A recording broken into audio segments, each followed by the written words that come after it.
Social media पर जो चीज़ें चल रही है और जो पब्लिक डोमेन में चीज़ आई है जिसमें कहा जा रहा है कि ये बड़ा सीक्रेट डॉक्यूमेंट है आईबी का या गुजरात सरकार का।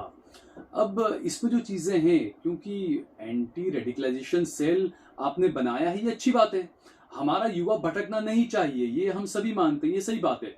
लेकिन हमें ये भी ख्याल रखना चाहिए कि एंटी रेडिकलाइजेशन सेल के बहाने आम नागरिकों के संवैधानिक अधिकारों का हनन तो हम नहीं कर रहे ना, या हनन तो हो नहीं रहा है ना। इन चीजों का भी ख्याल किसको रखना चाहिए? ये ख्याल भी सरकार को रखना चाहिए, ये ख्याल भी सुरक्षा एजेंसियों को भी रखना चाहिए। और दूसरी बात कि आप ये कैसे तय करेंगे कि किस नेता का या किस मौलाना का या किस साधु संत का बयान रेडिकलाइज करने वाला है? पब्लिक डोमेन में जिस सीक्रेट डॉक्यूमेंट की चर्चा चल रही है, अगर वो डॉक्यूमेंट सही है तो इसमें जो बातें कही गई है वो गंभीर चिंताएं पैदा करने वाली है। क्योंकि इसमें जिस तरह से खास दाढ़ी, टोपी, नकाब, एतकाफ, मदरसा और वहाबी सलफी जैसे शब्दों का इस्तेमाल इस डॉक्यूमेंट में किया गया है, इस पर आपत्ति होनी चाहिए। अगर आप वाकई में संविधान को मानते हैं, आप संविधान को मानने वाले नागरिक हैं, अधिकारी हैं, तो बिल्कुल आपको ऐसे शब्दों पर आपत्ति होनी चाहिए। क्योंकि आप पहले से ये मानकर चल रहे हैं कि सिर्फ दाढ़ी, टोपी, नकाब और मदरसे ही रेडिकलाइजेशन करते हैं। देखिए, मेरा मानना है कि देश के हर युवा को सबसे ज्यादा अगर कोई रेडिकलाइज कर रहा है तो वो सत्ता में बैठे हुए नेता, मुख्यमंत्री और विधायक कर रहे हैं, जो आए दिन खुलकर मुसलमानों को पीटने की धमकियां दे रहे हैं। हिंदू मुसलमान दोनों युवाओं को ये तो उकसा रहे हैं ना, और रेडिकलाइज भी कर रहे हैं ना ये नेता, और जो कर रहे हैं। और इसके अलावा हम पिछले कुछ सालों से उठाकर आप देखें, आए दिन कई साधु संत हिंदू धर्म को बदनाम कर खुले मंच से मुसलमानों के कत्लेआम का ऐलान कर रहे हैं। क्या उससे देश का युवा रेडिकलाइज नहीं हो रहा है? मैं मानता हूं कि यति नरसिंहानंद सरस्वती जैसे और भी दूसरे कई ऐसे साधु संत जो अपने आप को कहते हैं, जो भगवा पहनते हैं, वो सनातन को बदनाम कर रहे हैं, वो हिंदुत्व को बदनाम कर रहे हैं। और वो उनके जो भाषण जो आ रहे हैं मुसलमानों का बहिष्कार करने का, मुसलमानों को पीटने का, मुसलमानों की हत्याएं करने का, इस तरह की कई चीजें जो आ रही है। हमने देखा था धर्म संसद में किस तरीके से मुसलमानों के कत्लेआम की बात की गई थी। तो आप खुद सोचिए कि ये जो लोग हैं, ये तो सिर्फ हिंदू या सिर्फ मुसलमान नहीं, ये दोनों युवाओं को रेडिकलाइज कर रहे हैं ये लोग तो। और आपने अपने डॉक्यूमेंट में जब दाढ़ी, टोपी और नकाब शब्द का इस्तेमाल किया है, तो इसमें आपको भगवा लुंगी और भगवा कुर्ता पहनने वालों का भी उल्लेख करना चाहिए था ना। भगवा पहनने वाले कई साधु संतों के ऐसे बयान पब्लिक डोमेन में उपलब्ध हैं, जो भारतीय संस्कृति को नुकसान पहुंचा रहे हैं और हमारे भाईचारे के ताने बाने को वो लोग छिन्न भिन्न कर रहे हैं। तो ऐसे में जो इस तरह का परिपत्र आप जारी करते हैं, आप देखिए भरूच के अंदर भावेश पटेल नाम का एक व्यक्ति है, जो भगवा लुंगी, भगवा जब्बे में रहता है, भगवा कुर्ते में रहता है। वो आतंकवाद के उसके ऊपर आरोप है, जमानत पर बाहर आया हुआ है। वो भरूच के अंदर एक मस्जिद के अंदर घुस जाता है कई सारे हिंदुओं को लेकर। वो हिंदुओं के युवाओं के कई प्रोग्राम करता है, उनको रेडिकलाइज करता है।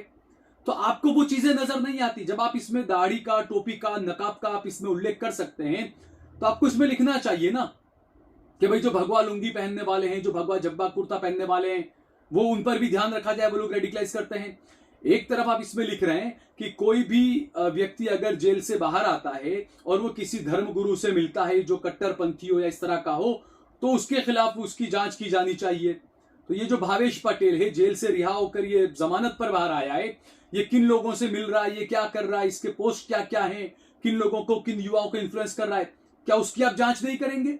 आपने इस पूरे डॉक्यूमेंट्स को जो जिस तरीके से वो बताया है, पब्लिक डोमेन में जो ये डॉक्यूमेंट आया है, हम इसकी पुष्टि नहीं करते हैं। सरकार को खुद बताना चाहिए कि हकीकत क्या है इसकी। तो आपको ये चीजें, ये बिल्कुल बर्दाश्त नहीं है। कानूनी तौर पर भी आप देखें, संवैधानिक तौर पर भी, तो आप सीधे तौर पर टारगेट कर रहे हैं इसके अंदर दाढ़ी को, टोपी को, नकाब को। आप जो बहुसंख्यक है उनको आप जहन में ये बात डाल रहे हैं कि सिर्फ मुसलमान ही रेडिकलाइज करते हैं, सिर्फ दाढ़ी टोपी वाले ही रेडिकलाइज करते हैं।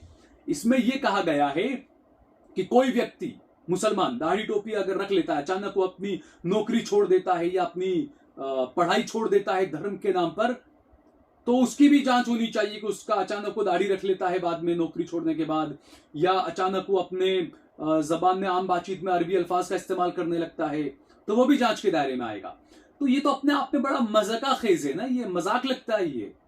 भाई कोई व्यक्ति है, अगर वो हीरो बन के घूमता है, अगर उसको अल्लाह ईश्वर भगवान ने उसको सही समझ दे दी, उसने सोचा कि चलिए भाई हम तो अब सीधे बन जाते हैं, धार्मिक बन जाते हैं अब हम, तो गलत किया इसमें? जब कोई दीक्षा लेता है अपनी करोड़ों अरबों रुपए की प्रॉपर्टी को छोड़कर, अपनी नौकरी धंधे को छोड़कर, तो वो सही है। लेकिन अगर कोई मुसलमान सब कुछ छोड़कर अगर वो दाढ़ी टोपी रख लेता है, धार्मिक बन जाता है, तो आप उसको शक की नजर से देखने लगेंगे आप। तो ये तो बड़ा अजीब मामला है ना, इस बारे में सबको सोचना चाहिए। और आपको हैरानी होगी कि मैंने जब अपने फेसबुक पर इस लेटर को, इस खबर को जब मैंने पोस्ट किया, जब मैंने लिखा, तो गुजरात पुलिस के लोग मेरे यहां पर आते हैं और हालांकि बड़े सुलझे हुए अंदाज में उन्होंने मुझसे बातचीत की और उन्होंने मुझसे कहा कि देखिए रथ यात्रा है अहमदाबाद में 16 तारीख को, 16 जुलाई को, तो चूंकि भले बड़े बड़े दावे किए जाते हैं कि गुजरात में दंगे नहीं हो तो ये तमाम चीजें, लेकिन आप उठाकर देखिए पिछले 5 सालों में गुजरात में कई जगहों पर दंगे हुए हैं, रामनवमी के नाम पर दंगे और कई जगहों पर दंगे हुए हैं। क्योंकि आप जो रेडिकलाइजेशन की बात कर रहे हैं ना, अब भाई आप मस्जिद के बाहर जाके तलवार लहराएंगे तो क्या चीज है? क्या ये हिंदू युवा रेडिकलाइज नहीं है कि वो अपनी यात्रा को निकाल रहा है, लेकिन जैसे ही मस्जिद आती है, मुसलमान इलाके आते हैं, मजार आता है, तो वहां पर रुककर वो नारेबाजी करते हैं, वो तलवारें लहराते हैं। तो ये हिंदू युवा किससे रेडिकलाइज हुआ है?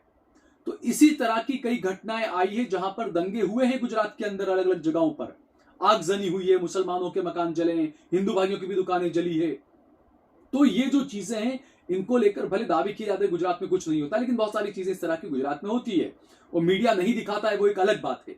तो मेरे पास गुजरात पुलिस के लोग हैं, उन्होंने मुझे कहा कि रथ यात्रा है और ये चूंकि काफी संवेदनशील है, मैंने बचपन से देखा है अहमदाबाद की रथ यात्रा, पहले दंगे हुआ करते थे रथ यात्राओं में कई जगहों पर, लेकिन अभी अच्छी बात है कि अभी एक भाईचारे का पैगाम दिया जाता है। दरियापुर एक इलाका है अहमदाबाद के अंदर जो बड़ा मशहूर था दंगों को लेकर के, वहां पर दंगे होते हैं रथ यात्रा में, लेकिन पिछले कई सालों से हमने देखा कि उसी दरियापुर के जो विधायक रहे हैं पुराने, ग्यासुद्दीन शेख साहब, और वहां के जो लोग हैं, वो बाकायदा सफेद कबूतर लेकर आते हैं। जो रथ यात्रा के जो महंत जो होते हैं, आगे अपने जो रथ में बैठे हो तो उनके साथ में वो कबूतर उड़ाते हैं, भाईचारे का संदेश देते हैं। तो ये अच्छी चीजें भी हो रही है।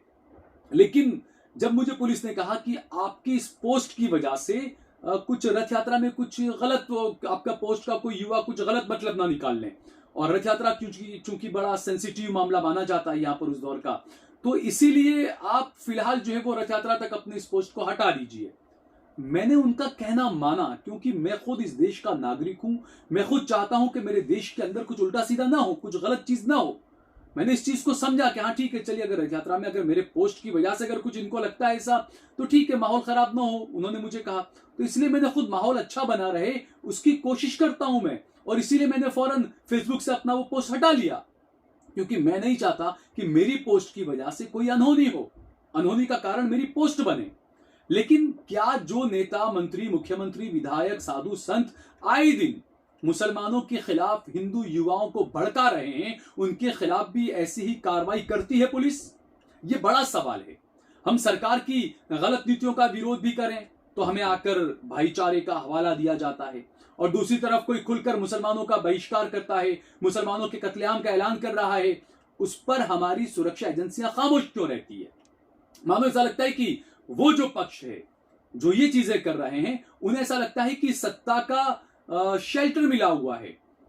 क्या प्रधानमंत्री नरेंद्र मोदी एक बार ट्वीट कर दें या एक बार खड़े होकर बोल दें कि भारत का हिंदू मुस्लिम सब एक है, सबको भाईचारा बनकर भारतीय बनकर रहना चाहिए? है नरेंद्र मोदी में इतनी हिम्मत कि वो बोलें? वो नहीं बोलेंगे, क्योंकि उनको अपना हिंदू वोट चाहिए। तो जब हमारे देश के बड़े लोग खुद ही ये डिस्क्रिमिनेशन और इन चीजों में लगे हुए हैं, क्योंकि यह हकीकत, अगर मोदी एक भाषण दे दे इस तरह का कि भाई सब मिलकर रहे, हिंदू मुस्लिम सब साथ हैं, तो ये तमाम चीजें बंद हो जाएगी, लेकिन उनका हिंदू वोट छटक जाएगा, उनको ये डर लगता है। तो ये जो चीजें हो रही है देश में, ये हम सबको इसके बारे में सोचना चाहिए, बहुत गंभीरता से सोचना चाहिए हमें, ये मेरा मानना है। और चूंकि मैं खुद एक पत्रकार हूं, सहल कुरैशी नाम है मेरा, और काफी इंटरनेशनल वॉशिंगटन पोस्ट और कई दी क्विंट वगैरह के सबके लिए मैंने फ्रीलांस करता रहता हूं मैं।